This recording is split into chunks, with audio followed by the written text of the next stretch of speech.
Toscano here with the Sherrod Blakely live from the TD Garden after the Celtics 113-103 win over the offensive-minded Atlanta Hawks, which I thought the Celtics did a damn good job tonight of preventing them from going off as they have of late. Just a good all-around game from Boston on the offensive end, on the defensive end. Obviously, that second half run that the opponent is so fond of making did occur, but the Celtics led from start to finish in this one, Sherrod, and it started in that first half there with behind Jason Tatum, who once again goes above 30 points tonight, finishes with 34 points on 11 of 25 from the field. Just a great game from him. Jaylen Brown doing his thing, dunking on people's heads as he's been known to do, and then Derek White with a solid all-around performance, and they've got some unfamiliar faces contributing tonight. So just take us through what you saw tonight at the Garden. Well, I mean, the biggest thing was, Tatum established the tone. Jaylen Brown was consistent. We saw the good Jaylen, not only in terms of dunking on folks, but just really having an impact out there. And as you alluded to earlier, Jimmy, the unknown guys, the X factors. We know about what Sam Hauser can do off that bench, but this was the first time we got a chance to see Kata really do his thing. And again, around the rim, he's very active. I was pleasantly surprised at how active he was offensively around the rim. He really did a good job of fighting for second and third shot opportunities. I thought the Celtics really made a point of looking for him more than I thought they would. And his overall impact, both ends of the floor, was really impressive. And you got to talk about Banton getting a start. Yep. I thought his role for the most part was just basically to stay out of Jason Tatum and Jaylen Brown's way and make sure that you don't get your ass beat defensively. And I thought he did a good job of that, but there were some opportunities for him to get some easy buckets. And to his credit, he made sure that he was constantly in motion, waiting for those opportunities. And Tatum, Brown, those guys did a good job of finding him for some easy baskets. And overall, this was a very workmanlike effort for the Celtics. This by no means was one of their best games of the year or even this month, but it was good enough to get the win. It never really gave the Hawks any type of realistic hope that they could win this thing. And that's what you want to do on nights like this when you're down not one but two of your regular starters. A lot of Keta love in the chat, Sherrod, early on. And I know, we've been on this show saying, Keta obviously was hurt to start a good chunk of this season, but whether it's Keta, whether it's Banton, a couple of these players that haven't really gotten the playing time. And now that with some injuries to Porzingis, Holiday, these guys are the Knicks are hitting them a little bit here. You've got a situation where opportunity is now arose for some of these guys. And I thought Keda, he came in there, and you touched upon it already, just being physical, just going up for that second chance opportunity, the offensive rebounds. I mean, these guys, I don't have let's see, what was the O boards tonight? I can pull it up right here. Offensive rebounds, 18 offensive rebounds for the Celtics tonight. So that's a big number and contributing to the 58 total rebounds. And that's guys like Keta who had 10 rebounds. You talked about Banton getting the start for them, 5 rebounds out of him. And then Tatum and Brown still doing it on both facets of the game. And then old reliable Al Horford, Sherrod, 15 rebounds. I got to get Ahmed on the scene to see the last time that he ripped down 15 boards. You're muted, so. It has been a minute since Al got you 15 boards. I'm not sure we've had weeks where Al got you 15 rebounds. He was aggressive, he was active, he was locked in. And again, this Atlanta Hawks team, they're not the biggest, most physical team out there. And the Celtics, to their credit, they took advantage of that. They had so many guys that were active around the glass. They were for the game. They were plus 15 on the boards. And when you out-rebound a team like that, more times than not, you're going to win. And you shoot mid to high 40s most of the game. This was a good win for the Celtics because, again, as we pointed out earlier, down 2 starters, which most teams, when you're down 2 starters, you're probably not going to beat another team in the league by double digits. And this league could have been significantly more than that. I thought there were some stretches where the Celtics kind of eased up a little bit, took their foot off the gas. But for the most part, this was a very good quality win for the Celtics that they should feel good about because, again, you made it through the game. Your core guys played well. Your bench as a group, not just 1 or 2 guys, but damn near everyone they brought in off the bench had a really solid contribution to this game, including Lemon Square himself, Luke Cornett. He had some good moments too. Wow, you went there. You went there. Well, I did. I did. But Kata was better tonight. I was going to say, you probably will forget about Luke tonight more so than other nights, believe it or not, because of the Keta welcome party, I guess you could call it. And this is a position of need for this Celtics team. It's size has been a I don't know, some people might call it a concern, but they got rid of Rob Williams, and with that, they're undersized in that 5 position down there under the basket. And Keta comes in and just gives his physicality, shows that he's an NBA caliber player, a guy that can come in off the bench and give you 10 minutes of physicality, bruise in there, be the guy that, shoves somebody out of the way for a board. You know what? Pick up a foul or two, whatever it is, contribute in some capacity. And I thought that's exactly what he gave them tonight. The points are a bonus. He gave you 7 points on top of the 10 boards, 3 of 8 from the field. And, he was a +5.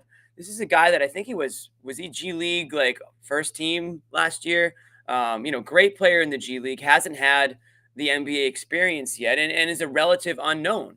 And so you might catch a little bit of lightning in a bottle here. And sometimes that's all it takes is an injury to allow a player who's been sort of waiting in the wing. And I'm not saying, listen, he's not going to be the next Porzingis. He's nothing close to him. They're complete opposites, but he can provide something to help you get, to help you progress in that, I would say probably more of a weaker part of their game. Absolutely. And, this is a guy that's only played like 15, 16 NBA games, so he doesn't have this wide, body of work. But he's one of those young guys that opportunity, I think, is going to be his best ability at this point. And to his credit, this was the first real opportunity he had to play decent minutes. And he was out there for, 15, 16 minutes and got you damn near double-double. And when you can have a guy that can come in and give you that type of impact, as you mentioned, Jimmy, a position of need, it's really important. And the thing that I like about him and Luke is that they're two very different kind of players. Luke is a little bit more finesse, able to much better score, I think, than Kata. Right, a little more polished, I guess you could say, around the rim. Kata's sort of just going up there recklessly a little bit, yeah. Exactly. Kata gives you a little bit more physicality, and I think can probably play a little bit more above the rim. Not quite Rob Williams above the rim, but certainly on that spectrum, if you will. And again, having guys that can do multiple things depending on who you're playing, I think for the Celtics, this was great for them to see what could Kata do when he had advantages to his benefit. And again, he was very active. You look at his rebounding, and, the thing that I love was just the activity. I love the fact that when a ball went up, even if he didn't get the rebound, you saw him reaching for it. You saw him getting a fingertip on it. Little things like that may not necessarily show up in a stat sheet, but when you're sitting down and you're watching a video of this game and you're the Boston Celtics and you're looking at guys that you're on the fence about whether they're going to play, whether they're not going to play, it's those little things, those hustle plays, those stats that aren't stats, but in the eyes, they're definitely part of the eye test when you're trying to decide who's going to play and who's not. Kata did a good job of asserting himself with the minutes he got tonight. Should Luke be nervous? Hell yeah, Luke should be nervous. Even if Kata didn't play, Luke should be nervous. Limit square Luke should always be nervous. You don't want to be nervous. You want to be confident. No, I mean, and again, this is just one game. I mean, this is just one game, so you don't want to go overboard with, Kata mania. But right. There's no denying there's certain things that he did tonight that are part of what he's about and why he's on this team. And if you start looking down the road at when you're playing a Philadelphia, for example, would Kata be a better matchup to play against a guy like Joel Embiid than Luke? And again, Luke's not going to shut him down, and neither is Kata. But Kata damn sure is going to be more physical with him. And you don't know how that physicality is going to deal with a guy like Embiid. So I think Kata, more than anything else, his play tonight justified why he's on the roster. He showed the things that if you're a Celtics fan, if you're Celtics coaching staff, the things that you want to see him do in an actual game and not just, playing for the main, Celtics, G League basketball, which, again, he's already shown that he can dominate and play at that level. But guess what? That's not what they're paying you for. They don't need you to be a G League all-star. They need you to be an NBA potential rotation guy. Exactly. Some guy that can help off the bench. We've talked about the bench being a problem for this team, but as of late, they're starting to see some more production. We talked about Keta. Pritchard's been hot and cold, but Hauser, once again tonight, draining those 3 Sherrod late in the game here. He talk about confidence. This guy, I don't think I've seen him more confidence in the league. Hauser has been really, really good. And I thought what he did tonight, and again, as much as people like to jump on Joe Mazzulla for coaching decisions and non-decisions, the decision to keep Sam coming off the bench was just an absolute stroke of genius because Sam, with the guys that they're missing, is much more valuable as a sub coming off the bench than as a starter. And I give Joe, I give him credit for not forcing that issue because typically when one of their guards has been out, you just throw Sam out there. But they went with Banton, and Banton I thought did a good job when he was out there. Didn't try to force anything, didn't seem awkward, uncomfortable out there. He just played the role that he needed to play, and that is be a solid defender, keep the ball moving on offense, and if you got a chance at a layup, take it. If you got a wide open three, take that. And he did that. He had one open three that Tatum set up, and he missed it. But you're okay with that shot because it was wide the hell open. You didn't feel as though he was trying to be something that he's not. He understands his role in this team. He knows he's got to get in there and contribute in whatever area they need him to. And tonight, I thought it was defense. He was one of the guys that was spending time on, DeJounte Murray, who was freaking 2 for 12. His only 2 made baskets came in the final 4:48 of the game. So he was a non-scoring factor for the entire night up until the last, 5 minutes of the game. And again, when you have a guy that's buried on your bench who can come in and help you in a particular area that you need that night, because when you don't have Drew Holiday, that's a huge hole in what you do defensively. You need guys like, Banton to come in there and give you a little something at that end of the floor. Yeah, we talked about Keda. What about Banton? I mean, you just mentioned him, obviously, but I mean, this is a guy that gets the starting nod tonight. Might see that happen a little bit more often, depending on the severity and some of these injuries. Is he somebody that we can expect to see those minutes start to tick up here on this team and really contribute, or what did you see there? No, I don't think so. I can't shake what Nick Nurse, who had him in Toronto, said that he can be really impressive, and he could be, he struggles. Kind of and basically, that was Nick Nurse's very politically correct way of saying he can be amazingly awesome some nights and complete trash the other. That was what Nick Nurse was really trying to say. And we saw the good Banton tonight. We saw him play within himself, not try to do too much, but make sure he had an impact and made an impression on that coaching staff. This was a good game for him. And again, it's not just the fact that he was 3 for 5, had 8 points, 5 rebounds, had an assist. It was the fact that he played under control, and I can't, help but you look at the stat sheet and not look so much at what he did, but what the guy that he spent a decent amount of time defending did. DeJounte Murray was a non-factor, and this is a guy that, not that long ago was a borderline all-star in this league. So, really? Yeah. I mean, he really did a good job with him. Jalen got some of that too. Get some of that blame pie for DeJounte's rough night. But again, when you are a guy like Banton and you know that your minutes, the only reason you're balling out tonight is because 2 guys are down. You have to make the most of that moment, and I thought he did a great job of that. Yeah, and like you had said, I mean, being able to limit them on the defensive end, talking about Murray or even Capella was, he's not an offensive guy, but Saddiq Bey, another quiet night for him. Hawks did get production, and they are a team that they're not looking to dominate down low anyways. They're a team that shoots threes. They try to score as early as often as they possibly can. They took 53 threes tonight, and they still hit a good chunk of them. What did they end up with? Hawks went 19 of 53. So, I mean, that's Celtics hit 13 threes tonight and still ended up winning this game by double digits. So it goes to show you how the Celtics are just finding other ways to, get buckets and get defensive stops on the other end. If the Hawks are really going to get the majority of their points from the 3-point line, then they're playing solid interior defense. And that's the guys like Keda, that's guys like Banton that we mentioned that are stepping into these roles here and contributing, not necessarily racking up the points, but preventing points on the other end, Right. And this is for Banton, this was a perfect team really for him to be out there against, because you look at this Hawks lineup and they start a lot of perimeter wing guys. I mean, basically Capella is the only non-wing that they have on the floor when they start. And so the Celtics counted with having a team full of wings with, Al Horford, the only non-wing. And so it was wings versus wings. And the Celtics, with no disrespect to Atlanta, but the Celtics are deeper at that wing position than Atlanta was. And they showed that. Tatum got pretty much whatever he wanted.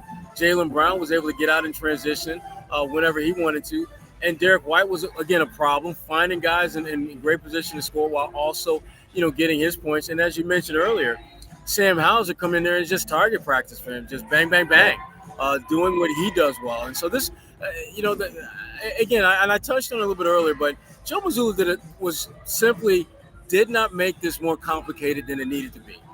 You're looking at the scouting report. You see that they start 4 wings and a big. So what do? You start 4 wings and a big, knowing that your 4 wings are better than theirs. And this, I think that's the one thing Joe Mazzulla has to, I think, really become more comfortable with doing, and that's keeping it simple when you don't need to complicate things. This was a game where he could have easily gone with like a Lamar Stevens, for example, in the starting lineup instead of Delano. And I think that would have been a mistake. And you know how much I love Lamar Stevens. Whoa. I have been screaming. We're all waiting to see Lamar Stevens. Yeah, but this was a game that Lamar Stevens should not have been in that starting lineup. I think he should have played. I definitely think he should have played, but not someone that I would have had in the starting lineup, because I think Banton is a much better fill-in when you don't have a Drew Holiday, you don't have a Porzingis. That helps you match up better with them defensively. So good win for the Celtics. Good contributions from lots of different guys. Joe Mazzulla, I thought, again, set this thing up ideally with that starting lineup that he had out there. A starting lineup that, again, if you're missing Porzingis and Drew Holiday, I don't necessarily think this is the elixir to that potential problem. I think this was just the right solution, the right lineup to play against this team in this moment. So it'll be, and again, I'm hoping Bobby and Josue can get us a little bit more insight on just the latest on Drew Holiday, when he's going to come back. Yeah. And ditto for Porzingis, who it sounds like he's going to be out for a couple more games at least, because I think he's going to be reevaluated in about a week or so. I think that's the latest on that. If that's the case, he's probably going to miss a couple more games. Yeah, they're obviously going to try to play it safe with him. You mentioned Clint Capella not too long ago, and I guess my question is Clint Capella still alive? Victimized. Jaylen Brown had an unbelievable poster on Capella tonight. Just another one. The body chalk is still fresh in the court. The body chalk is still fresh in the court. And Capella, you could see, when you look back, when you see the replay of the dunk, you could tell that he knew that, there really is such a thing in the NBA as wrong place at the wrong time. Because he wanted none of that. I think he just looked down after, just like, oh, what have I done? What have I done? But that was a great move by Jaylen, just to get, gets the ball. I think it was off offensive rebound. I think makes a nice move on Trae Young, who is obviously not anything close to a lockdown defender, but it was still a great move. Switches hands, goes from left to right, and just throws down. Just a ruthless. I think Jaylen Brown had some pent up anger. I don't know what was going through his mind at that moment, but he was able to find it and took it out on poor Clint Capella, man. Yeah. They were really, really good at just finding matchups. And this is the toughest thing, I think, for a team like the Celtics. You have a number of guys that have the ability to get their own shot one-on-one, and balancing that with keeping the ball moving and not selling on the good shots, but trying to prep yourself for great ones. I thought they did a really, really good job of that, because there were a number of possessions where they had a matchup where you had a Jaylen or a Jason matched up with, Trae Young. And that's basically, that's look, that's barbecue chicken. He is about to get, and they went there from time to time, but they didn't give Atlanta a steady diet of that. So Atlanta never could really adjust to it, because the Celtics didn't do it enough that forced them to adjust. They did it every now and then.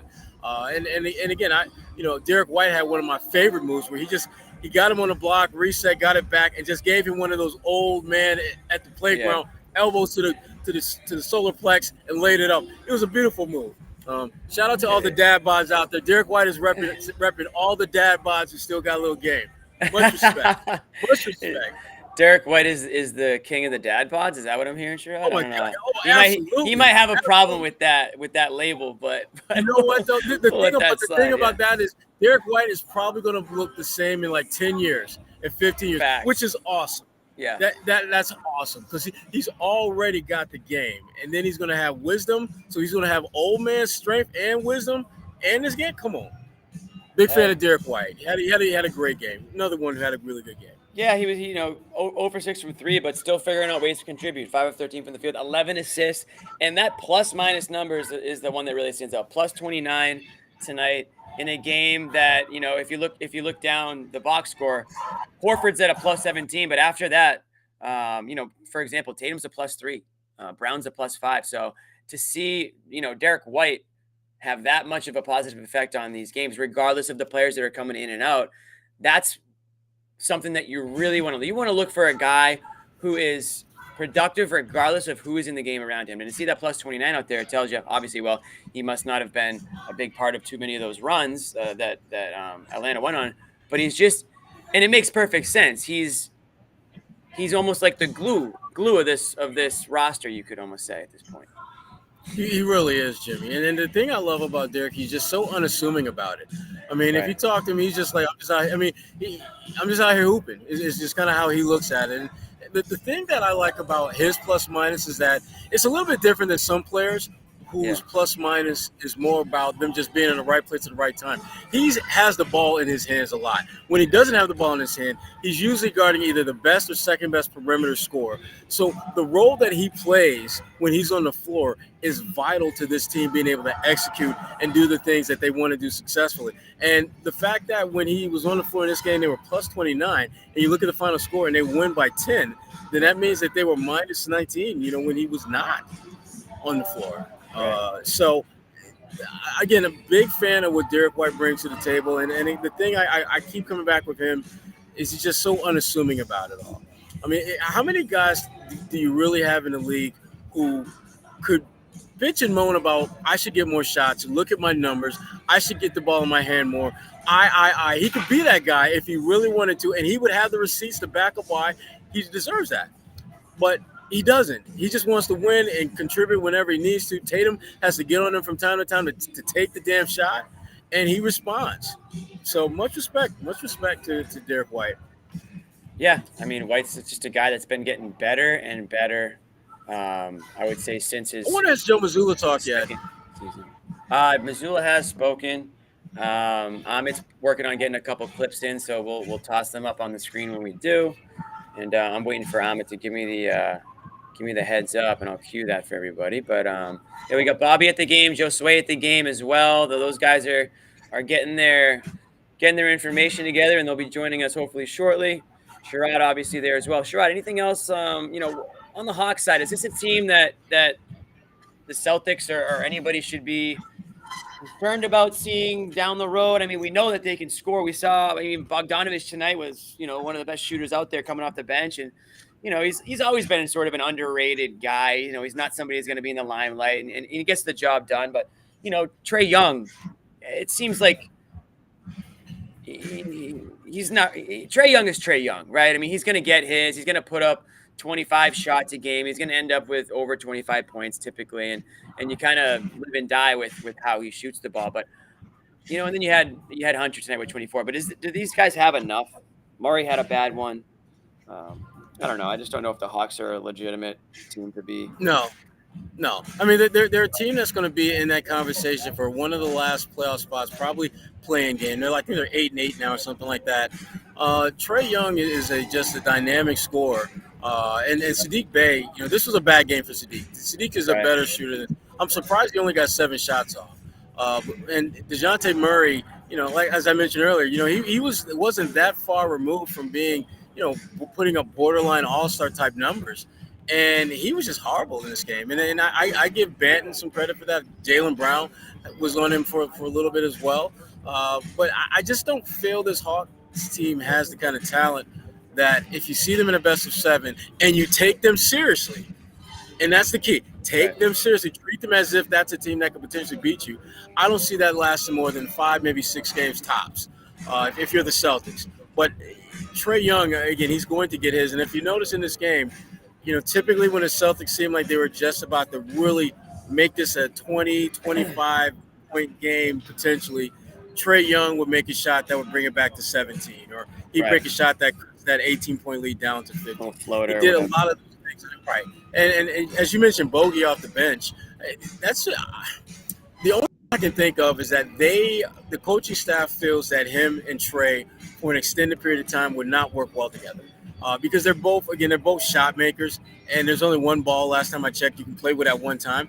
I'm not sure the ball distribution with those two on the floor would be good enough.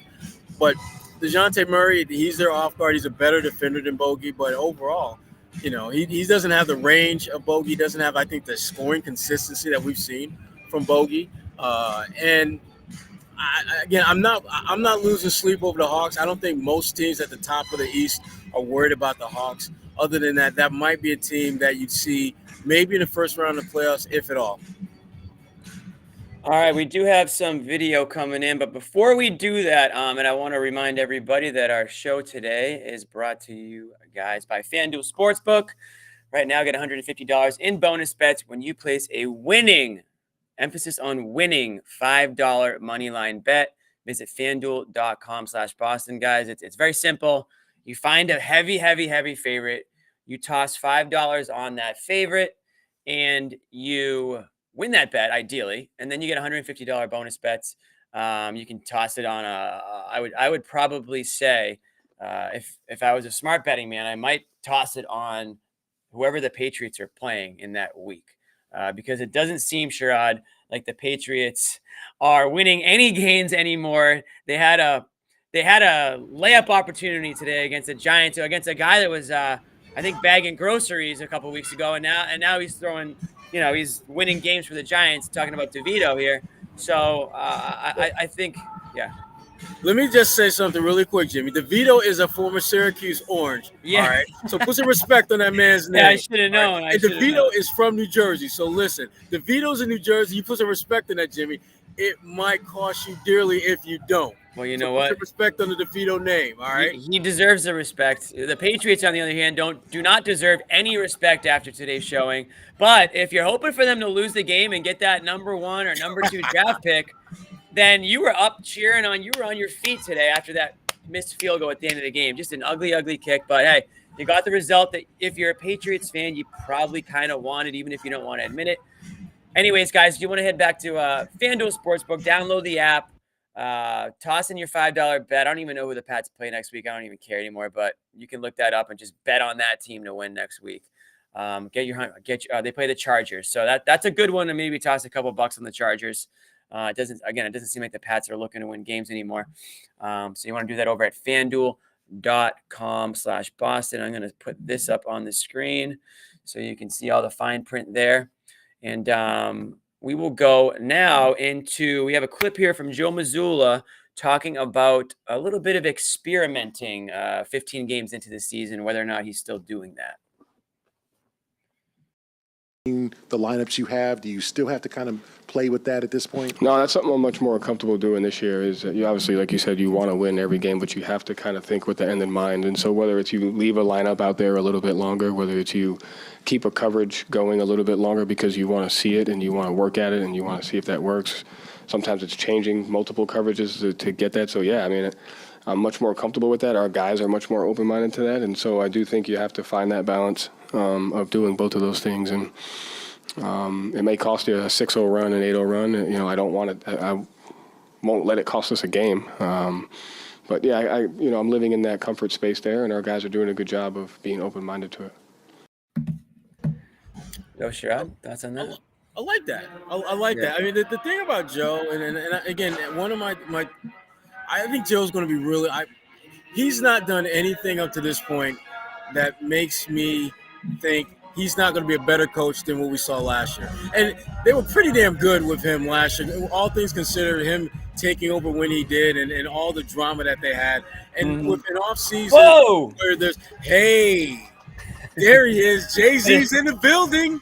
Finish that thought, Sherrod, before John blows everyone else's thoughts up. Yeah. This is my foam finger. I was at the game. Yeah, you look familiar. Did I see you sitting courtside? Foam finger. I don't recognize you without the green pom-pom. I thought Mazzulla was good though, man. I thought again, his control and comfort level with his roster is much better. And the thing that Joe didn't really talk about, and I don't think he ever will, but there's a different level of trust he's got with those guys at the end of the bench that he did not have with last year's team, because he was literally learning how to trust every one of those guys, and they were learning how to trust him. I mean, if you're Tatum and you're Jalen and you're out there balling, and you see the guy on the second row is now your head coach, it's going to take you some time to get comfortable with that, and vice versa. So Joe, I think, has done a really good job of figuring out how to trust guys and put them in positions where they can be their best. Like, playing Banton tonight made so much sense because you're playing an Atlanta Hawks team that has a lot of wings. So even when they're running their defense and their switches, you're probably going to get switched out on a guy that's your size. Because remember, he's 6'7".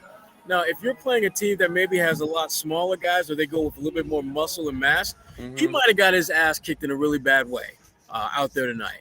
And so, I give Joe credit for putting him in a position where he can be successful, and Banton, to his credit, making the most of this rare opportunity. Because and I know that when Drew comes back and Porzingis comes back, Banton is going to be back to doing what you and I will be doing, and that's watching the game. Yeah. I can only assume you spent the first 30 minutes on Keita, right? We spent a chunk of it. What do you want to say about Keita, John? A lot of Keita. Keita mania is here, even if it's just one game. The chat's been all about it, and rightfully so. Chemo. I'm not ready to give up on Lemon Square Luke just yet. My man Chemo, who my guess is he sits there all the time. Had some really prime seats. Gave a shout out to the Garden Report crew. Speaking of shout out, John, I hate to cut you off. I need to give a shout out to Dan from Costa Rica, who literally came up to me and Josue and had a conversation before we went on. So before I forget, Dan from Costa Rica. Chemo and Dan from Costa Rica. Shout outs. Shout out to Flowing today. I don't have anything to shout out. I haven't seen anyone today. So nobody ever recognizes me. So that's cool. Josue and Bobby everywhere they go. Recognize you? You guys are practically face to face out there. He shot me a look. After the dunk on Capella, he said that was going the other way. Then I booed him the rest of the night. When they were going that way, I was booing them. I love that. When they were coming at me, I was like, "Cheers, go Jalen." Wow, 20, man. Thank you. Nice. Chargers. Right. $1 million on the Chargers next week. Chargers sneaky can lose any game. Okay. You know what? Herbert loses a lot, but I still don't underestimate the Pats, John. Yeah, Justin Herbert played at Oregon, and Oregon is my son Isaiah's favorite team. And Isaiah's made it clear, I don't watch Chargers games because I know how it's going to happen. What's going to happen? Herbert's going to play well. They're going to lose. Yeah. Herbert does have big game jitters, I think, too. But that being said, we're talking about the Patriots here. They don't even have a quarterback. Like, we don't even know what backup quarterback. But the Giants have Tommy DeVito. That's all that matters. They do. Yeah. Syracuse guy. Yeah. So who wasn't good. I'll start with my take. Yeah. All right. Keita deserves a shout because that guy had the best stat line ever because he basically had as many rebounds as he had shots because he just kept missing his own ones, which was great. But he's like Messi with the left. If he gets it there, 50% of the time it's going in. It's just from him, he's only shooting from 1 foot away. So if Keita can just work on that 1-footer game, he could be unstoppable. Okay? John, is he your new is he your new Time Lord? Is Keita your new Time Lord? Oh, there's never going to be a new Time Lord. Only because never. Because first of all, no, it's impossible. It's impossible. I don't know, John. I think there might be a low-key bromance brewing with Keita. If we see 2 or 3 more games like this from Keita, John, I think you will be. But here's what I don't like. I don't like when things happen that reinforce agendas because then when we start talking about it, it appears like an agenda. I do not have an anti-Cornette agenda. I just think that Cornette, I think he can do some things. He's got a nice touch around the rim. He's sneaky. He's crafty. He can't really defend and he can't rebound. And so when they needed rebounding and when you saw what happened in the second half there, and I think a lot of us, every time we were wondering, why don't they just throw Keita out there when they need another big or another body or they're getting beat up inside? And the first time we saw him this year, he looked like he did not belong at all, right. But that's the point is you got to throw some guys into the fire to see if they can help you. I don't think it's shocking if Keita takes some Cornette minutes or takes all of them if what they're looking for off the bench from their third center, is somebody who can come in and bang and crash the glass, create a little havoc, tip some balls. I think that's good for you. It's just Cornette's just a smart, heady player, and he knows where to be, he's just smart. He's get to his spot. If you see him all night, it's really cool seeing it up close too. I actually like Cornette. I like a lot of what he does. He flashes, he gets open. If they don't see him, he clears back out. He doesn't just stand there. He doesn't get in people's way. He understands spacing on offense. He does what he can do. And every once in a while, he can capitalize on it. But I like the Keita stuff. I'd like to see I want to see all. I want to see Kate. I want to see Banton. I want to see Stevens. I want to see if any of them can play. I really think these first 40 games should really be more open auditions to see if some of these guys can contribute. So when you get decent contributions from guys, that's kind of encouraging because you want to know that when you're down a starter or two starters, you have a shot. Hell Yeah. So I liked it. I liked him. I mean, he's a little sloppy, but I liked the energy. I liked what you got out of him. Yeah, he's very like rough around the edges. He's not polished by any stretch, obviously in the offensive game, talking about Keta here. But that's okay because they just, like you said, they want him to come in. Sherrod mentioned it already. Coming off the bench, do what you do best, get physical, bang down low. Yeah, there's only one time, Lord, that's for sure. And I liked his defense. He's on timeout right shots. Now. He altered shots. He was a presence when he was in there. Exactly. And they're going to need that at points. It could be a great matchup guy. I mean, Sherrod mentioned it earlier. Maybe that's a guy that you play against Embiid, for example. Maybe Cornette's not the guy against Embiid. Breaking news. But you have the ability to mix and match guys. And what was the word that Missoula was just asked about? Experimenting, Sherrod. And he basically said that he's got more confidence this year in doing that. Yeah. And I think a lot of that's just him being a year older, a year wiser, and having a full offseason to kind of evaluate guys and look at what they can do and break down film and just do all the stuff that a head coach does when he has time to do it. And so, Joe is going to be better. I think we all agree that Joe's going to be a better coach this year than he was last year. And I didn't think he totally sucked last year, but he definitely had room to get better. And I think he has. And the biggest thing that he's done more so this year, I think, than last year is trust guys who may not necessarily be named Tatum and Brown and Horford. Right. And that's important when you're trying to build this team out because you never know when you're going to have nights like this where you're going to be down one or two starters, and you're going to need someone to step in and fill that void. And Banton and, Kata did a really good job of stepping in to fill the void. They were down two of their core guys. Yeah. I love this chat. Garden report for life. Pat suck. Please tank. Go Bruins and Celtics. Happy holidays. This should be our mantra. This should be our mantra. Put that on a bumper sticker. Put that on a T-shirt. Yeah. Put that in the playoff when we have our tournament. I like that. What I was thinking about. Garden report for life. I like that one a lot. Drew. Go ahead, Jimmy. Thank you, Drew. No, I think that's his second one tonight, so that's good. We got Kata in the locker room. We're going to hear from him in a little bit. I didn't know he could talk because I've never heard him speak, so I'm really interested to hear what it sounds like. I've heard him speak. Let's make sure we get the mic close because I think he's of the soft spoken. He's a low talker. Well, he did a walk-off interview after the game, and I'm sitting here and I'm listening to it, and I'm really struggling to understand what the hell he said. He has an accent, but I think I watched a video of Bobby interviewing him, and I'm pretty sure Bobby said, "How do you pronounce your name?" And I think he said Keta. So everyone who's giving me shit, I think I'm right. I could be wrong, but I think I'm right. Wait, Keta, not Kata? I think it's Keta. I'll take it. But I could be wrong, but Bobby will know because he asked him the question. Nick still calls Amit. So like really quick, what I was gonna say I'll correct it. I'll correct it just like that, Sure, no, I get it. What I was gonna say after reading that comment, it reminded me a couple of days ago, I was thinking about Black Friday and like all the deals going around, and I was like, why the hell don't we have shirts for sale yet? Do I have to strangle Nick? Tell him walk away, John. Tell him to walk away. Don't do this now. Walk away. I want shirts for sale. Stop it. Walk away. So we can give a discount. You're going to ruin my life if you continue this right now. You have walk to away. Stop. Just Okay. walk away. Walk away. Jimmy, I'm your friend. Just walk away. This is when your friend is grab you by the shoulder and just say, "Come with me. Let's go have a couple drinks." That's happened to me a few times, Sherrod. Exactly. I know, Jimmy. Oh, trust me. Yeah, I know. This is gonna shock you.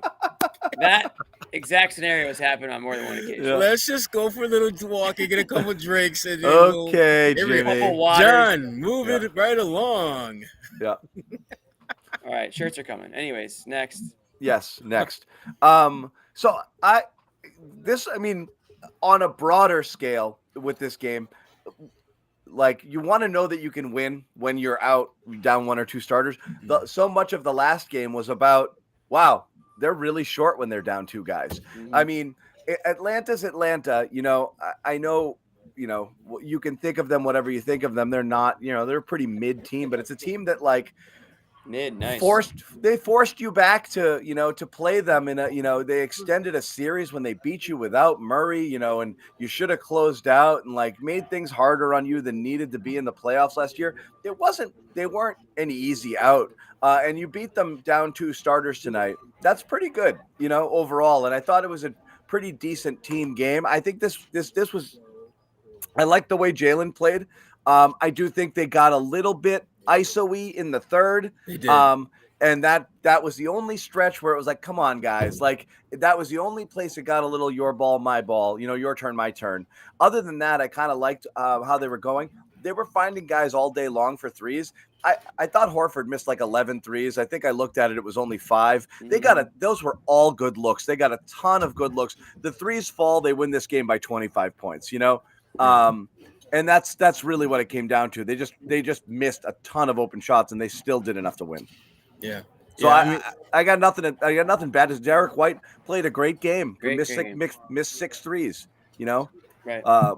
What did Al? Al ended up 0 for 5. Yeah. We haven't even really talked about Tatum and all, but he came up with some huge shots in the second half there too. Just keep the Hawks at bay. So he continues to just drop 30+ points like it ain't no thing.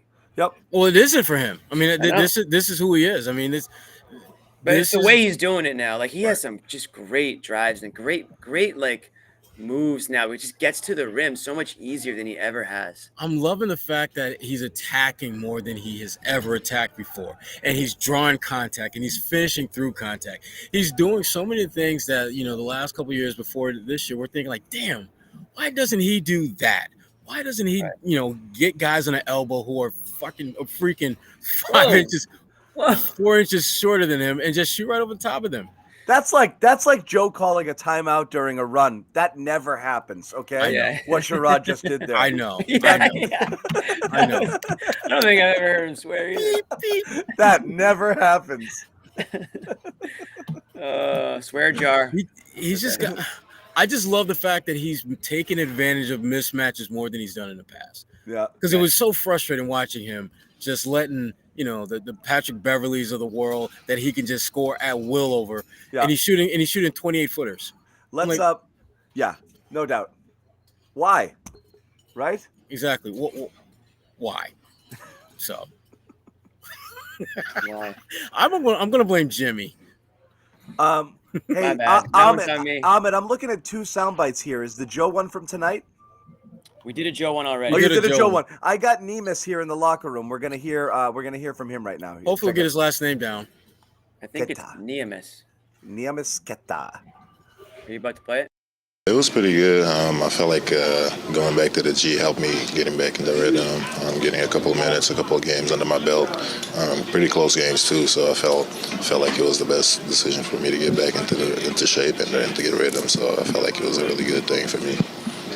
No, I think that's a little bit of what I bring to the table, like being an offensive rebounder, being able to crash or attract the second defender to you on the offensive glass, and I feel like it's just one of those things I can help with. And with all these guys, we all emphasize crashing, so this coming along really well for us. We want to keep going. First of all, it's been confirmed by Ahmed that it's Keita. Jimmy's wrong. I'm gonna listen. I'm gonna wait until I hear it myself. I know Bobby. And I think the S it's not a Nemus, it's Namish. Keita. Number 2, back to the G might make the Garden Report bracket. Going back to the G. Back to the G. And so I think it's fair. I mean, he suffered an injury here. He was a very springy guy in the preseason.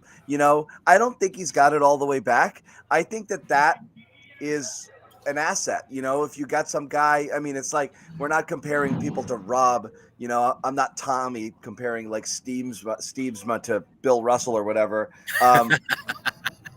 But that was so great, John. That was peak. That was so Tommy. And when you talk to Steemsma about it, he was just like, "He did what?" He's like, "What?" nor am I comparing Rob to Russell in this scenario. I'm just saying it's like everyone wants like, oh, did you get this? Did you get that? No, I mean, Rob was unique in what he could do, but I think Keita can give you some of that disruptive aspect to his game. And I still think there's a little more lift there to be had because he was dunking a ton in the preseason and he looked really athletic. That's why everyone was like, holy crap, play this guy.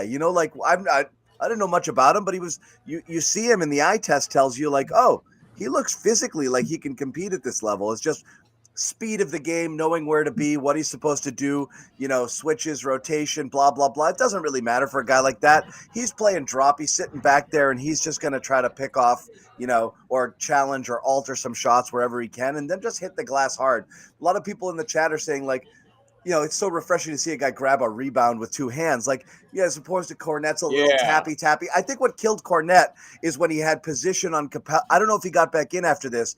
He had position on Capella on one play in the first half. He didn't play in the second half at all, right? I think he had good position on Capella. He goes up and Capella just bing, bing, and just takes it from him. And I think it was like, all right, we can't be like, you got to be able to grab those.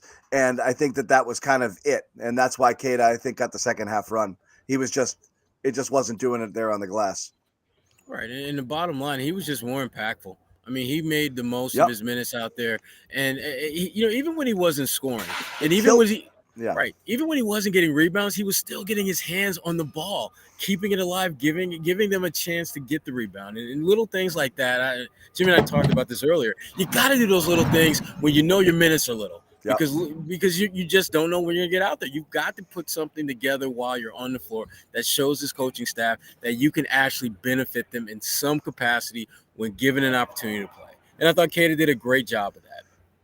I'm coming back in a little bit. I've got a pie in the oven. What? No, I don't. I'm kidding. Okay. It's like you have a problem is what you have.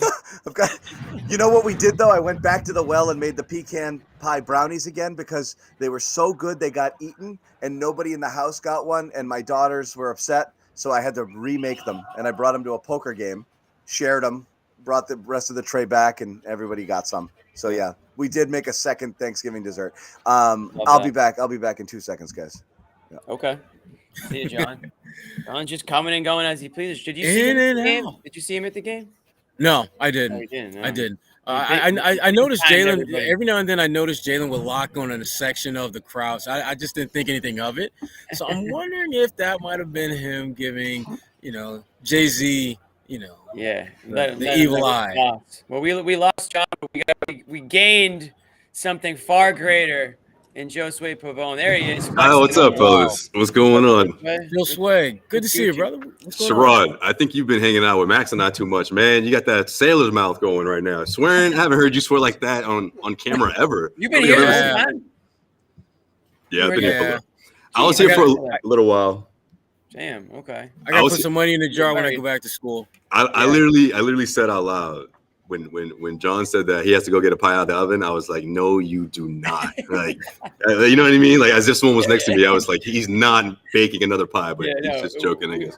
We need to send him like professional help if he's making more pies right now. That passionate conversation we had the night before Thanksgiving, man, that was good stuff. You could just see the fire in his eyes, man. Like, he doesn't mess around. He's no casual. For sure. That's always a good one. Josue, tell us something from the locker room. What do you got for us? Oh man, just a lot of just sort of guys just giving each other a pat on the back, so to speak, right? In terms of what Joe Mazzulla, this is pretty much what he was saying when he stepped up to the podium. It's interesting because he usually doesn't have us waiting very long, but I felt like that was well deserved because he was telling his team just how good of a job they did in terms of the effort, cleaning up the glass, finding out. You guys actually just talked about a little while ago, figuring out ways to win when those 3-point shots aren't falling. So I feel like this is a special win for Joe Mazzulla, and the way I see it is this is the first of many games without Kristaps Porzingis, right? Life without Porzingis started tonight, and the Celtics showed out in a big way, man. You got 15 boards out of Al Horford, who I felt like just when he was heading to the floor, giving everyone the dats and pounds like he always does, and getting ready to check, to start the game. He just had that look that he was gonna work his ass off tonight, and he did that for sure. And for Keita to get this opportunity and what he did in that first thing, because that's not easy, right, guys? I mean, to check in the way he did in that first half, deliver 5 points, 2 of 7. He was fighting down there for those points, right? 6 rebounds in 7 minutes right before halftime. I just feel like set the tone, and he was able to build on that for sure in the second half. There's a reason why we didn't see Kornet in the second half, right? I mean, that's a big part of it. And again, life without Porzingis, cleaning up the glass, hustle plays. These are the type of this is the type of production I'm expecting to see out of these guys. I mean, I'm not saying this team has to have Al grab 15 rebounds every single night, but it's that type of effort and that type of production from the front court that's gonna do it. That's what you need in order to seal a win without Porzingis. I do think this injury is significant in the sense of how this team responds without him in the middle, especially when you have some tougher matchups coming in here this week. Josue, I'm curious though, Josue, you just listening to you, talk about life without Porzingis, which kind of sucks in theory. It gives me this sense that you're sensing that he's going to be out for a while, and I think most of us, if the Celtics were able to get 60 games out of Porzingis this year, they will take that gladly. But is there a sense that you're getting that he may be out even longer than like maybe 5 or 6 games? Or I mean, what makes you believe that the Celtics really are going to have to, simply have to embrace the fact that you're going to be without Porzingis for a pretty extended period of time? Just the language that we got from Joe Mazzulla, for him to say that he's going to miss up to a week and then he'll be reevaluated, that usually isn't a sign of, he's going to miss 3-4 games. This is something I think could be a 2-week window at best, best case scenario. Just, again, based on what Joe Mazzulla said. Now, a week from today, he can say Kristaps is good to go and he's ready for the next game. But I just feel like the last few years, that's usually not the case. You usually see teams staple another week or so after that initial evaluation. For him to have to be reevaluated in a week tells me that this is going to be a little while. Could be 1 to 2 weeks or even beyond that. I love what Keita did. I do, and they definitely are going to need that type of effort from the bench. But Porzingis is really good. I know, man, and he fits so well with this core group. He gives you basically, a go-to guy talent as your third option. And that is very unusual, very rare. He's that stretch big that they needed to complement Al, who's not shooting the ball as well or taking as many shots from three-point range, and just was a perfect addition to this team. And obviously there's no need to panic because ultimately it's not so much what he does in the regular season, it's having him available for the playoffs. Mm-hmm. But that being said, you still want to ramp up to that. And it just feels that him missing a couple weeks, once he does return, then you got to ramp back up to where you were before the injury. Mm-hmm. And then you're hoping that, there's enough time before the All-Star break, which then you ramp down again. And then you start back up. And you just like to have him available so that if you do sit him, it'll be a load management decision versus an actual injury, which is where we're at now. Yeah, so. I mean, for sure. And listen, I mean, we talked about not seeing Kornet in that second half because of what Keita was doing out there, but that doesn't mean that we didn't get a solid performance out of Kornet in Orlando, right? It came in a losing effort, but that's the thing, though. Mazzulla has to find sort of that happy medium of not extending Porzingis minutes into the 20-minute range, right? Limiting him because teams just seem to figure that out, right? When he's in the middle, right? How to attack the rim, and that's what essentially the Orlando Magic did, right? They were feasting off of that. The moment Porzingis was out and then out for the game. So I think what you saw tonight out of Keita, you want to obviously see more of that and see them build off of that. But Mazzulla does have that other option as well to put Kornet in there. Now, this particular matchup just wasn't great for Kornet when you think about the bigs, the size that they have, up front between Capella and Okongwu coming off the bench. So it's not ideal, but that doesn't mean we're not going to see Kornet do something similar to what we saw in Orlando. I do think that he's capable of doing that. It's just long term, it isn't ideal. However, the Celtics, this is just the position that they're in right now, and of course, it's something that they had to have anticipated coming into the season, and just having someone like Kristaps Porzingis, like you guys said, you want him to be healthy throughout the entire postseason. So this is what you do, to empower him. What about shoot, I already forgot what I was gonna say. What about Holiday? Any news on him, Josue? No news. Just that the last minute scratch. He was listed as questionable coming in, but you hope it's just a caution. They're just being cautious, knowing they had the big matchup on Tuesday. The play-in tournament.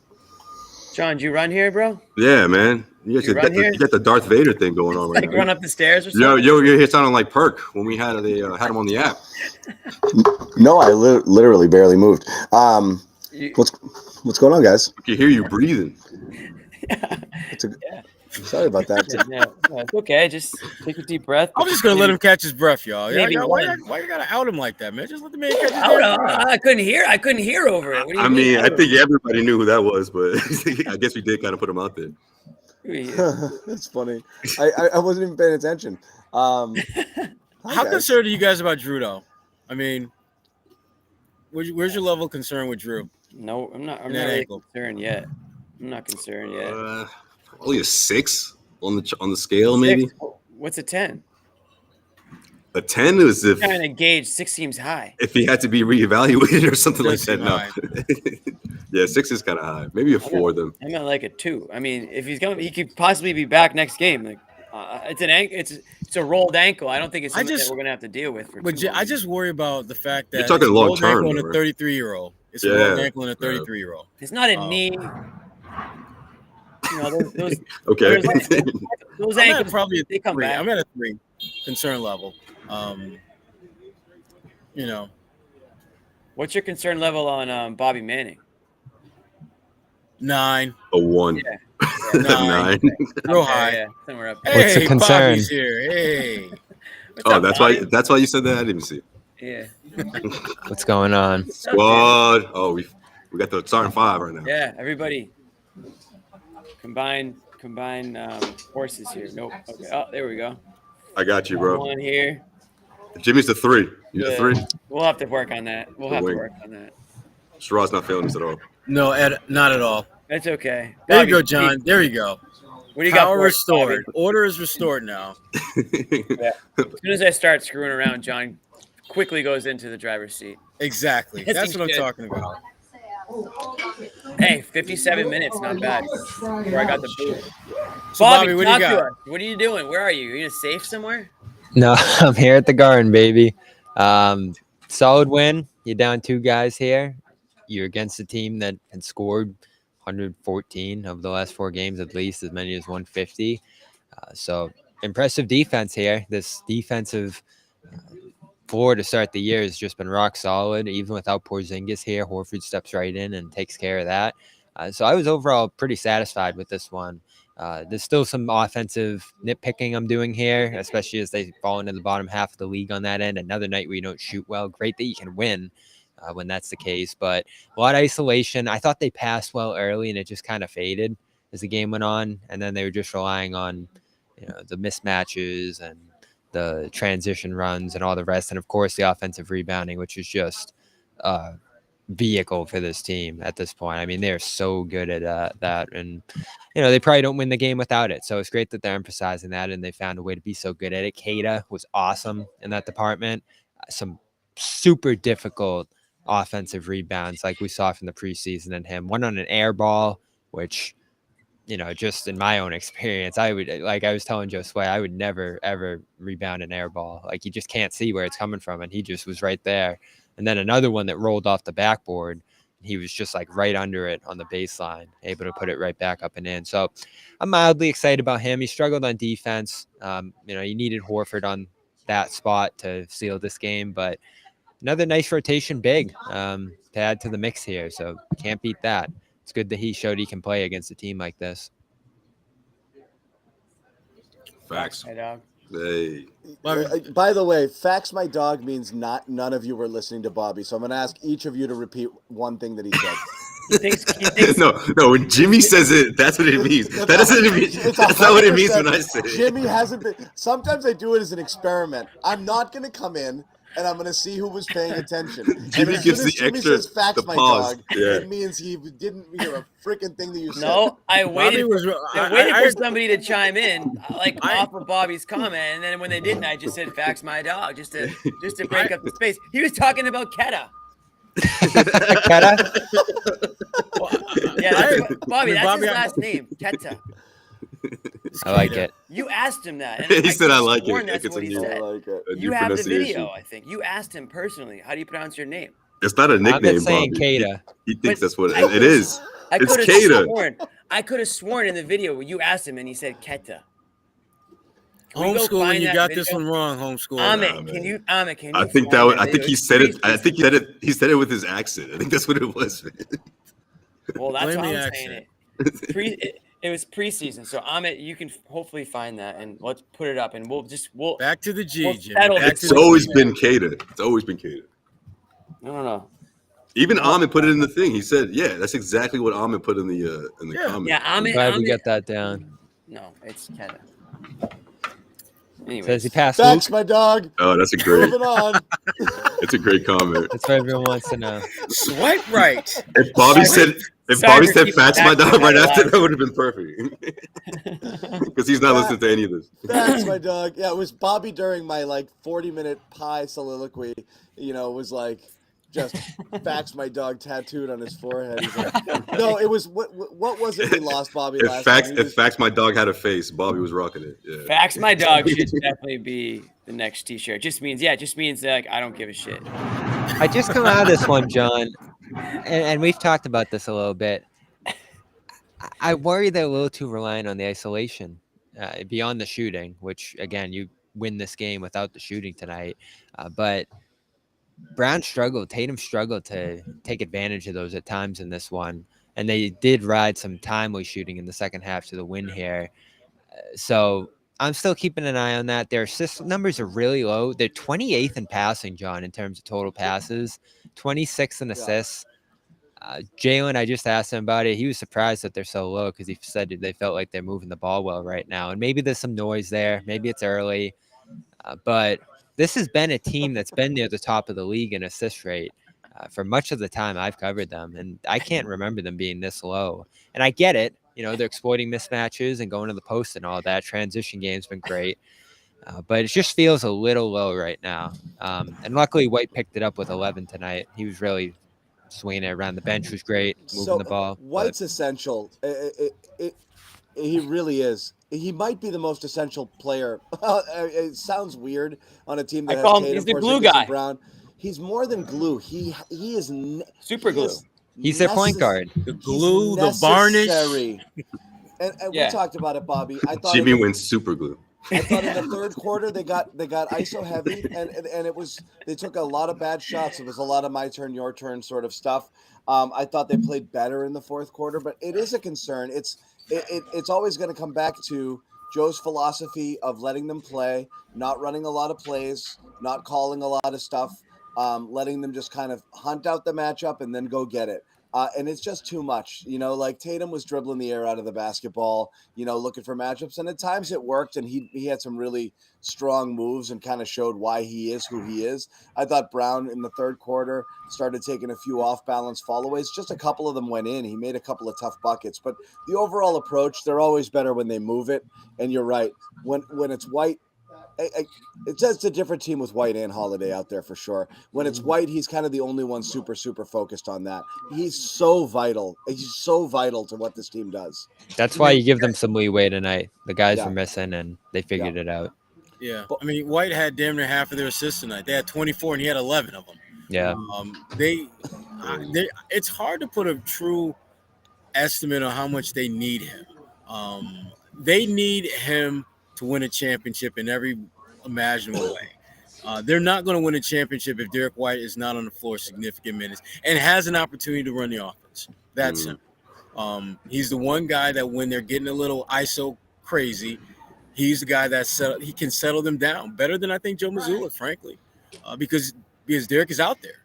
Derek's on the floor. Derek's the guy that they trust implicitly to make those decisions on the fly. And Derek, he just gets it. I mean, he gets it in a way that no one else on his team gets it when it comes to that stuff. Yeah, Yeah, man. I agree with Plus Kes here 29. too. It's crazy. Yeah, I agree with Kes 100%. It's just that's the one area where I wish Joe would get involved. Like, if you're talking, I know we're not wasting timeouts to tell, but you know what? He calls a lot of Joe, how many timeouts Joe called tonight because he didn't like what was going on defensively, right? He didn't like a couple of times where they didn't get out on a shooter or didn't get back on something, and he called a couple frustration timeouts. I think he's got to focus some of that energy on the offense too, and I do think we have to. It's a more nuanced discussion than too many threes versus, not enough threes. It's just simply it can't only be about the threes. Like that can't be the only thing that he's concerned with, which is did we take enough of them? It has to be a constant emphasis of the ball not sticking and moving it around and working it for the best shot and people making quick decisions. As soon as they go away from it, that's where I would jump right in and be like, nope, we're not doing it. We're not doing the thing that we're supposed to do. I feel like that's not stopped enough, or that's not corrected enough where we see it for long stretches. If we do see it, as you said, Bobby, it's for a half or something. And it's like then they go away from it and it's okay, and I find that odd. Yeah, they went into the half court and attacked head on way too often in this game. And Tatum's pick and roll numbers aren't great to start this year, which is interesting, especially with Porzingis here. Browns have been decent, in fact, better than Tatum's. And when he gets to that, I feel like he does make some good decisions. And he talked a little bit about finding that balance between being aggressive, who he is as a scorer, which is a super aggressive offensive player, and making the reads. And he said he's been thankful that he's continued to get those opportunities here as the playmaker. And I thought he did a decent job with it again tonight, beyond the numbers in front of us right here. So it's always going to be those old habits. And it's going to be interesting to watch over the next week here because Porzingis has made their playmaking much easier. And it's good that they shifted to White in a way tonight, who I think is much more natural in that position than both of the Jays are. We always talk about it, John, whether you're going to put that responsibility in their hands or the point guards. And tonight they went to the point guard, especially in the second quarter, for some more, aggressive playmaking and finishing inside. So that was good. It was going to be an adjustment tonight. And so the fact that they scrapped this one out, that they defended as well as they did, that they just found a way was good because this is a tough team they're playing against here. And I'm just going to keep an eye on this offense because it doesn't seem like it's going in the right direction off the way they started this year. And now they don't have maybe their most essential player in Porzingis, which concerns me a little bit. I do worry about the calf sometimes, John, just because of the connection in the feet, ankle, Achilles, all that stuff. Like it can just be a tricky one. And it seems like the MRI was good. Joe's never going to get into that stuff, but the fact he's going to miss a week here at least isn't great, especially with Chicago, Philly, even the in-season tournament next week. Bobby, you had to sneak that in. We slipped that in there. I swear you're messing with me. Right? I thought we were so close, John. I thought we were so close to getting through this without the IST. Is he gonna be ready for the in-season tournament? That's all I care about. What I wanted to ask Bobby is my boy gonna play again? Is he gonna walk again? Is he gonna play? Bob, what about the ball movement? You sound down on the offense, but I've actually been pleasantly surprised, especially tonight, with the way they just continue to work the ball around, find the open guy. We saw it a number of times tonight. Hauser got a couple of good looks.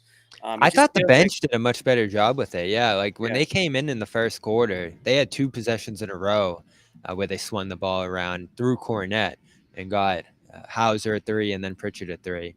So that was like the peak of it early, and then it just kind of faded as the game went on. The third quarter was terrible offensively, and they blew that big lead there, of course, too, with the 19-5 run there. Joe, again, tried to carve it out without calling timeout down to that mandatory, but couldn't get there. So that's the stuff you worry about with a game like this. Again, I'll give them a pass just because of the personnel they had to play with here. But, I mean, Banton starts this game, which, if you said you were going to win a game with Banton starting against the playoff team this year, you'd be pretty happy with that. Kata playing big minutes. So, again, I give it a pass. But we're 5-6 games now into this team being a bottom 10 offense. So I'm keeping an eye on it, Jimmy. I'm not panicking. But it's just that offensive style that's led to this team being stagnant at different points. And they have a lot of different outs this year. Of course, Porzingis, offensive rebounding, bench shooting. Like there's a lot of different ways that they can escape the stagnancy of the past here. Like they've perfectly set up the roster to do it. And the fact that we're still looking at a team that can fall into the bottom 10 offensively worries me a little bit. And a lot of it's the 3-point shooting. Like when that's not there, it's a big, big part of what they do. And they sometimes struggle to find other ways. Of course, like finishing just stinks right now. I mean, they can't hit at the rim. And that's just, I think, a short-term thing that they're going through here. But and I hate to sound so down after a win, but, you know, again, John, this is why they've struggled a little bit over the last 5-6 games, offensive execution. Yeah. Yeah, it's and the struggles at the rim also lead to so much transition. Oh, the defense got killed off those. And that gets you all the time. And I know I'm always, Bobby's keeping an eye on a lot of things. The one thing I always keep an eye on is those tough shots at the rim and the guys getting back or not getting back in transition. I feel like every missed shot in close results in a wide open 3 the other way almost every single time. Josue's having a good time. Sorry, guys. No, it's cool. People coming into the break room. No, you got people.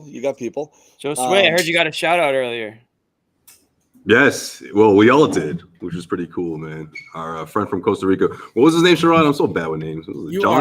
Dan. Wow. Dan. I asked him like 3 times, and Sherrod was like, "It's Dan, bro." Like interrupted. Damn. Still Dan. Literally. Dan from Costa Rica. Appreciate you, man. He said what up to Sherrod and I, and that's exactly what I was just telling these guys about. No, I'm just kidding. But no, that's pretty cool because I thought he meant like he's from Costa Rica, but no, he literally tunes in from Costa Rica. So appreciate you, Dan. Yeah, cool. Dan and Chemo get the shots out tonight. What else you guys got in terms of tonight? What's sustainable beyond, like, every time you dip into the bench and you see somebody do something, you wonder, like, oh, is this going to happen again? I don't know why Banton in the first place, but not only they went with him, they went back to him, and he played significant minutes. He started the third quarter, and then he got some fourth quarter run. Why? And do you see it happening more? Banton made sense in this game, John. I'm not saying he did bad. It kind of sounds like you're saying it doesn't make sense, John. What I'm saying is based on Joe's track record of how he handles this stuff.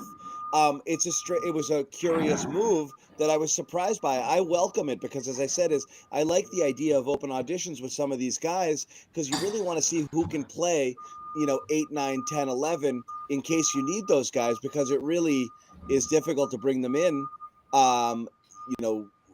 cold. So Banton he committed to Banton. I mean, he started him. He only played 19 minutes, but he let him play.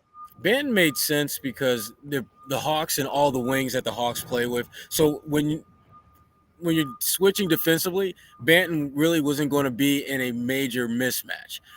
Versus if you got Sam Hauser out there, there's some potential matchups where that would have been to his detriment. So Banton made the most sense against the Atlanta Hawks with 2 guys out, because obviously if you've got Porzingis and you've got Drew Holiday, Banton probably doesn't play at all.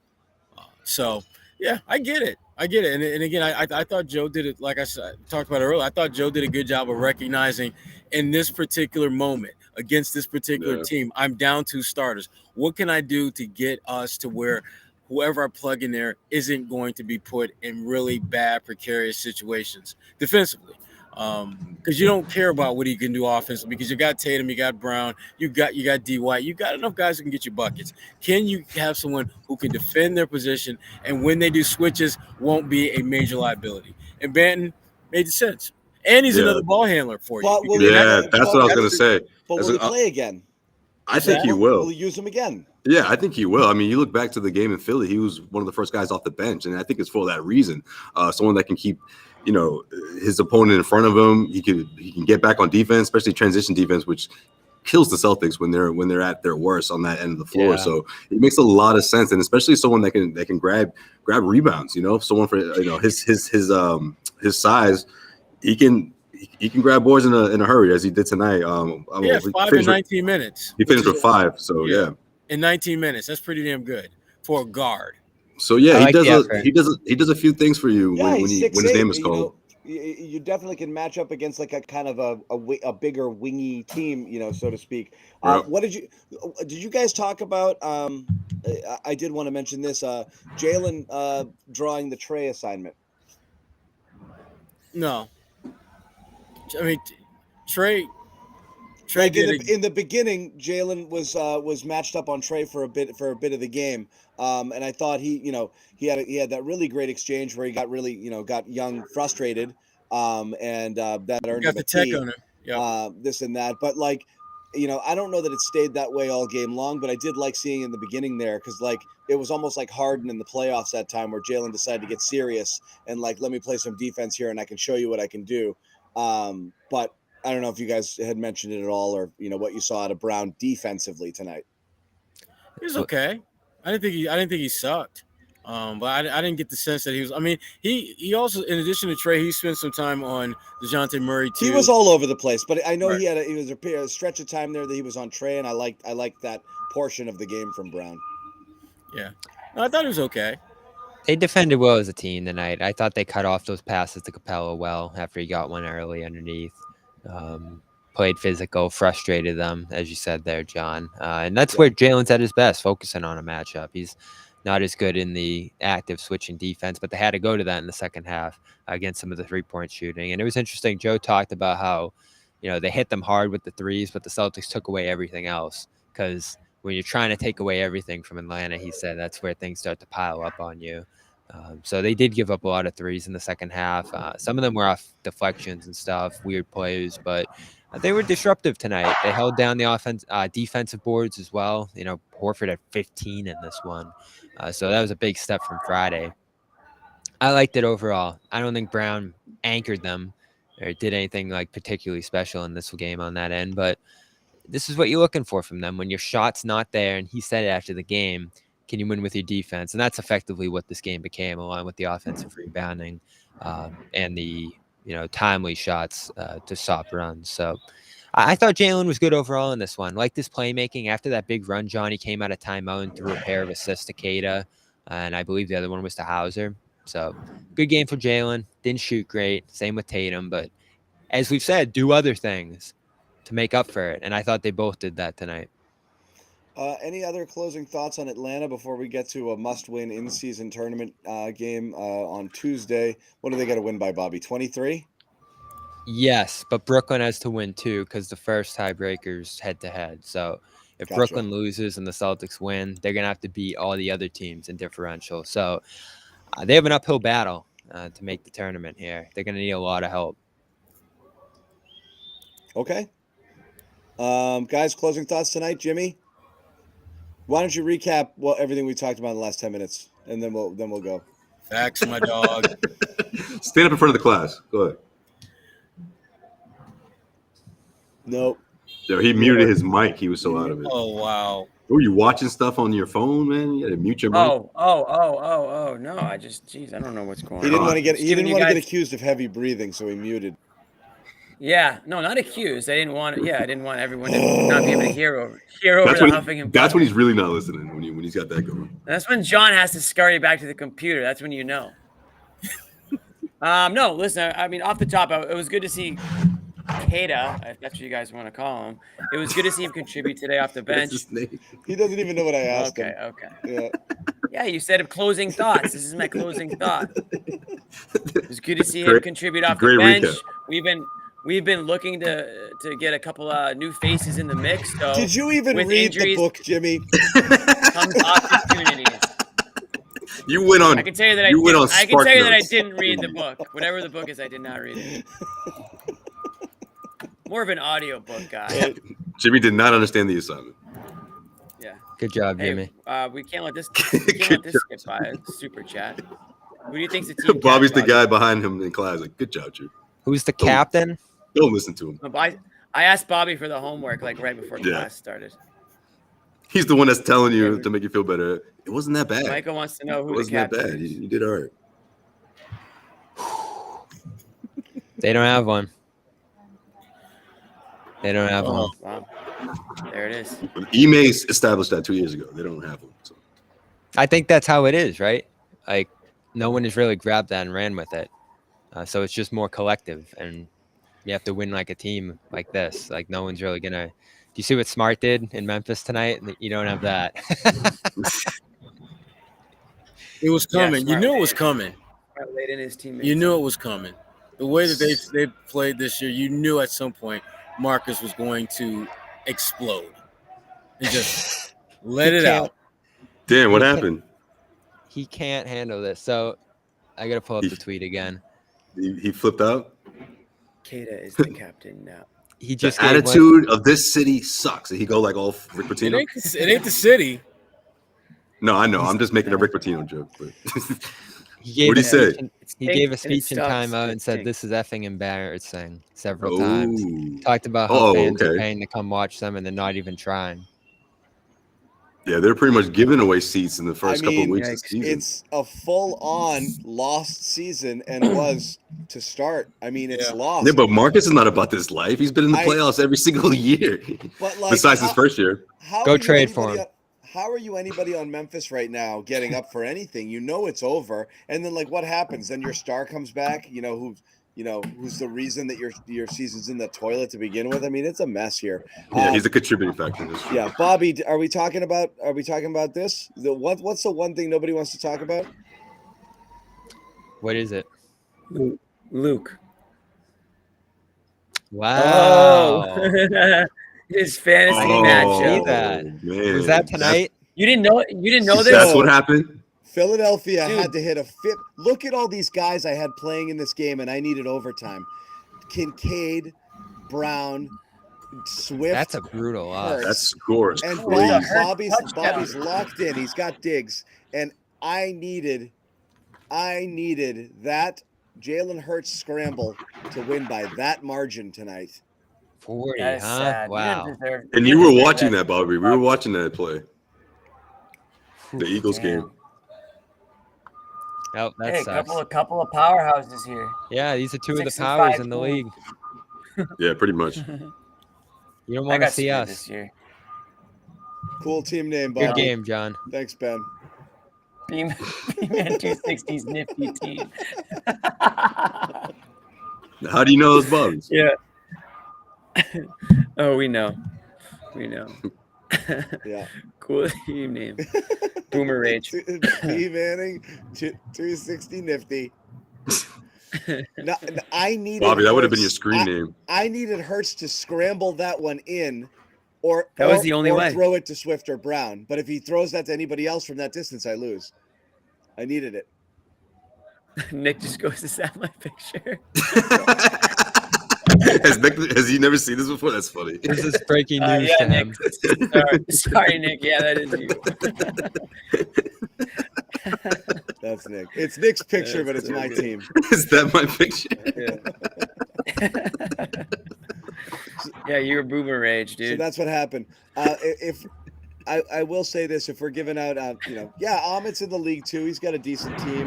Josue always finds a way to win with the least amount of points, which is a talent, I guess. Yep. I always got that four game winning streak at some Sherrod point. Blakely is at risk of relegation. Yeah, I think Back to the G. Back to the G. I'm back ready. to the G. But you know what? Back Me and to the Sherrod G. are in a good battle this week. Oh, no. I'm beating them. We're- But Back to the G, Jimmy. That's Yeah. that's for Head you. down and me. to, head Both up of to us- Maine, Sherrod. I got to draft better. That's what you got Lamar Jackson going right now, Sherrod. You need a big one. I'm in fantasy football like purgatory. I'm always right around the 7th or 6th or something like that. No, you're Josue, you're picking right before me, and you damn near take the guy that I want Oh, every hey. damn year. I hate you. Oh yeah, maybe that's what. Maybe that's what it is. If Josue's in purgatory with a mediocre team, maybe you don't want the guys he's drafting. He's not. Hey, though. That's you gotta the roll. thing. You gotta roll the dice. You know, come on. Yeah, Amit's ahead of all of us right now. He's in third. yeah. Okay. Evan Marinofsky's in first. Anyway. Defending champion Evan Marinofsky from the Bruins. Yeah. From our Hockey guy. Bruins beat. Knows his football. Yeah. Ahmed's Oh, just man. Ahmed is chirping right now. This is gonna take me out of top 5 this week. Oof. Chirping. I need to beat Sherrod to keep my playoff hopes alive. And I could actually knock Bobby off if I win a couple more weeks here. I hope I beat you, Jimmy, just so that you don't have a shot at the playoffs.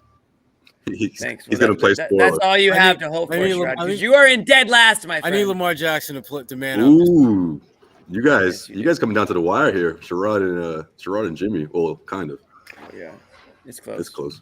I need Eckler to do something.